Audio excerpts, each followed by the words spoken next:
Gimana caranya gue bisa jadi orang kaya? Apa sih uang itu sebenarnya? Gimana sih cara uang bekerja? Apa sih industri-industri bagus yang misal ke depannya akan berkembang? Dan itu nggak pernah hilang gitu. Spark curiosity gue itu dari dulu sudah ada. Nah, dari penasaran ini, akhirnya ini bisa turun ke ilmu, ya. Dengan ilmu yang lu punya, itu kan, lu karena lu penasaran lu baca buku, dengan baca buku lu mendapatkan ilmu. Dengan lu mendapatkan ilmu, lu bisa mendapat judgement yang lebih bagus, keputusan-keputusan yang lebih bagus, lu jadi orang yang lebih bijaksana, ya. Jadi kalau cuman perlu lu nyontek 2 hal dari gue, lu perlu nyontek kerja keras dan lu perlu nyontek untuk jadi orang yang penasaran. Karena nggak perlu orang pintar tuh pasti kalah sama orang yang penasaran. Orang yang penasaran akan gali terus. Gue setiap hari ketika gue melihat sesuatu yang menarik, gue gali terus. Gue terus belajar dan gue terus belajar, ya. Tiap hari gue ada buku yang gue baca, ya. Bahkan ketika gue ngerasa gue nggak pengen selesaiin bukunya pun gue latih disiplinnya di situ. Oke, udah gue selesai nih 300 buku. Walaupun kayaknya tulisannya agak kurang nih. Dan gue rasa hidup itu butuh yang namanya momentum. Ketika gue mulai, ya kan, nggak ada momentum tuh awalnya. Jualan barang nggak laku, ganti barang. Oh, akhirnya ketemu momentum pertama. Oh, ada produk yang repeat nih, minyak rambut. Ketemu momentum kedua, oh, sedotan stainless tuh laku. Ketemu momentum ketiga, oh, agency itu bagus. Ini akhirnya snowball gitu. Jadi kayak bola salju yang kecil jadi besar. Karena makin susah, ya.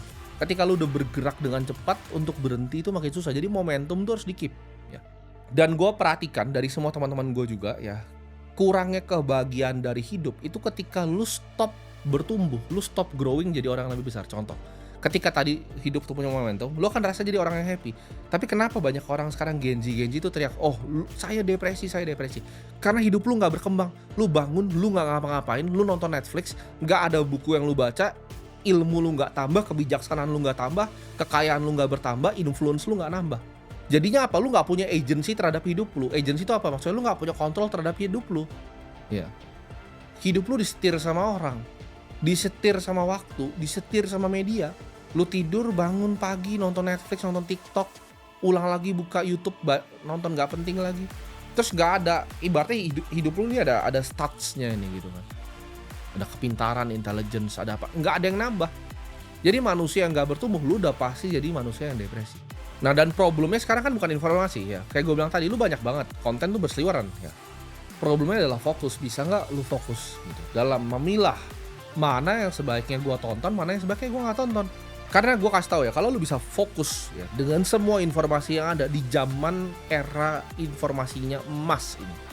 5 tahun lagi informasi akan lebih clutter karena tadi AI akan bikin konten-konten sampah jadi jauh lebih banyak. Itu akan jadi spiral.